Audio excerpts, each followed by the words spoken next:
Hello traders, how are you? कैसे हैं आप लोग? सो देखते हैं दोस्तों, यूरो यूएसडी का एनालिसिस। सबसे पहले आप ये देखोगे कि जो हमारा मेंशन रेजिस्टेंस लेवल था 870, और दूसरा कितना था 900। इसके ऊपर सस्टेन नहीं किया, 874 का हाई लगाया और वहीं से ही वापस नीचे आ गया। तो ऊपर के लेवल पे सस्टेन नहीं कर पा रहा है। उम्मीद थी कि इस बार ये 900 के लेवल को तोड़ देगा, लेकिन अभी भी नहीं तोड़ पा रहा है। ठीक है ना, जिसका कारण क्या है? डॉलर इंडेक्स है। दूसरा कारण क्या है कि जून मंथ के अंदर आपका ईसीबी जो यूरोपियन सेंट्रल बैंक है, वो अपनी मॉनेटरी पॉलिसी के अंदर चेंज कर सकता है और इंटरेस्ट रेट को रिड्यूस कर सकता है। खैर वो जून की बात है, हमें तो 1 या 2 दिन की बात करनी है। तो यहाँ पे 846 चल रहा है, यहाँ पे एक आप शॉर्ट पोजीशन ले सकते हो। स्टॉप लॉस रहेगा 900 का। 900 के ऊपर गया, डबल क्वांटिटी से बाय कर लेना। फिर आपका दूसरा टारगेट रहेगा 950 का। उससे होगा क्या कि मान के चलो अभी यहाँ से आपका 50 पिप का नुकसान होता है, अगर ये 900 तोड़ देता है तो अगर आप 0.01 शॉर्ट करते हो तो आपको 50 पिप का नुकसान होगा। अगर आप 0.02 बाय कर लोगे 900 के ऊपर, और उसमें भी अगर आप 50 पिप गेन करोगे, तो आपको 50 पिप नहीं मिलेंगे, क्योंकि यहाँ पे आपकी डबल क्वांटिटी है, आपके 100 पिप हो जाएंगे। तो ऑलमोस्ट आप नेट जो है 50 पिप में या 47 पिप जो भी रहेगा उसमें आप प्रॉफिट में रहोगे। तो इसमें विन विन सिचुएशन है। अगर मान के चलो यहाँ से नीचे 800 गिरता है तो आपको 40-45 पिप मिल जाएंगे। अच्छा, यहाँ पे 800 तक का वेट मत करना, से 840 चल रहा है, 820 आ जाए, 815 आ जाए, प्रॉफिट बुक कर लेना, 20-25 पिप मिल जाए तो। नहीं तो अगर ऊपर जाता है तो 900 के ऊपर से डबल क्वांटिटी बाय, नहीं तो तब तक आप एक शॉर्ट पोजीशन में बने रहोगे यूरो यूएसडी के अंदर। जीबीपी यूएसडी पे आ जाते हैं। जीबीपी यूएसडी एग्जैक्ट 2800 के लेवल को अप्रोच किया और 2800 के लेवल पे रेजिस्टेंस लिया, रिजेक्शन लिया, बेयरिश एनगल्फिंग कैंडल बनाया। तो यहाँ पे भी आप एक शॉर्ट पोजीशन क्रिएट कर सकते हो 2750 पे। यहाँ पे पहले हमने बोला था कि 2750 पे बंद होगा तो बाई करना है, आपने बाई किया। 2850 तक का हमारा टारगेट था, लेकिन 2800 पे गया। यहाँ पे रिजेक्शन ले लिया इसने, बेयरिश एनगल्फिंग कैंडल बनाया। यहाँ पे आप चाहो तो शॉर्ट पोजीशन क्रिएट कर सकते हो। 2800 का आपका एसएल रहेगा, टारगेट 2700 के रहेंगे। 1:1 का रिस्क रिवॉर्ड रेशो रहेगा।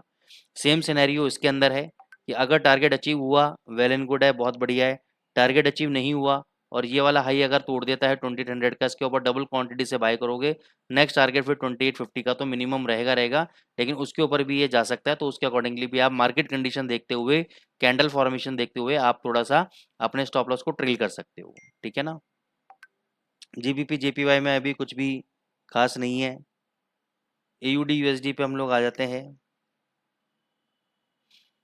एयूडी यूएसडी ने भी अपना हमारे जो लेवल था 6673 का, देखो रेजिस्टेंस लेवल पहले से ही मार्किंग है, यहाँ पे रिजेक्शन दिया है। आप चाहो तो यहाँ पे एक शॉर्ट पोजीशन क्रिएट कर सकते हो। ये जो कल हाई लगाया है इसका स्टॉप लॉस है, यानी इसके हाई के ऊपर अगर कोई कैंडल बंद हो गया और उसका हाई ब्रेक हो गया तो एग्जिट, नहीं तो यहाँ पे 6620 तक आपका गिरेगा और 6600 तक गिरेगा, प्रॉफिट को बुक कर लीजिएगा। ठीक है। यूएसडी कैट पे आ जाते हैं। यूएसडी कैट पे हमारी पहले पोजीशन बाई चल रही थी, आपको स्टॉप लॉस 3620 का दिया था। यहाँ पे 3614 का लो लगाया, लेकिन क्लोजिंग नहीं दिया 3620 के नीचे। क्लोजिंग दे देता और उसका लो टूट जाता तो उस कैंडल का हमारा स्टॉप लॉस हिट हो जाता, लेकिन अभी भी ये जो है आपका बाय में है और अभी 3700 तक जा सकता है। तो 3700 पे आने के बाद मैं रिकमेंड करूंगा कि एक बार आप प्रॉफिट्स को बुक कर लीजिएगा। गोल्ड आप अभी एक शॉर्ट पोजीशन क्रिएट कर सकते हो। ये मैंने पहले भी दिया था आपको, लास्ट वीडियो में भी अगर आप देखोगे 2360 से 2365 के बीच में बोला था शॉर्ट पोजीशन बनानी है। कल हाई कितना लगाया? 2364, और वहीं से ही नीचे आ गया। नीचे आ गया था अच्छा खासा, आपका 54-52 तक आ गया था ये। तो 5-6 पॉइंट यानी 500-600 पिप का प्रॉफिट मिला आपको। अभी भी 55 पे चल रहा है, शॉर्ट करो। 65 का आपका एसएल रहेगा 2365 का।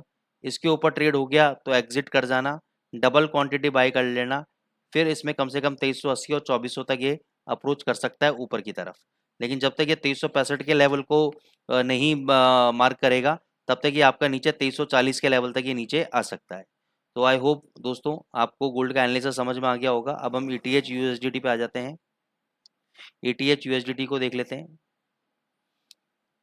ये देखो इस कैंडल के हाई के ऊपर ये किसने क्लोज किया, लेकिन इसका हाई ब्रेक नहीं किया, लेकिन स्ट्रक्चर ना इसका अभी भी तेजी में है। तो अगर आप हाई लेवल पे बाई करते हो तो स्टॉप लॉस तो बहुत बड़े हैं, फिर आपको एवरेज बनाना पड़ेगा। जैसे 3500 पे एवरेज बनाया, 3300 पे बनाया। ठीक है, या फिर आप इसके हाई का ब्रेकआउट का वेट करो। इसके हाई के ऊपर ब्रेकआउट मारता है तब आप बाई करो, और ये जो प्रीवियस लो है इसको क्लोजिंग बेसिस के ऊपर यहाँ पे अपने एसएल को आप रख सकते हो।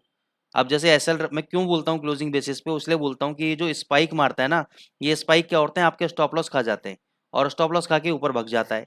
तो उसके लिए तरीका क्या है कि इसको इस लेवल के अकॉर्डिंगली कैंडल को क्लोज होने दो, क्लोज होने के बाद जब इसका लो टूटेगा तब एग्जिट करना है, ठीक है ना।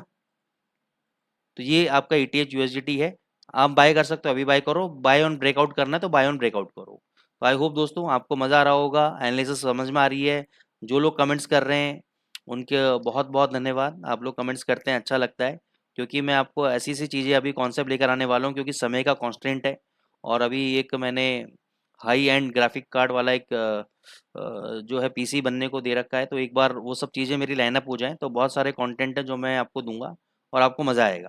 तो चैनल में ज़रूर आप बने रहें, सब्सक्राइब करें, लाइक करें। Thank you so much.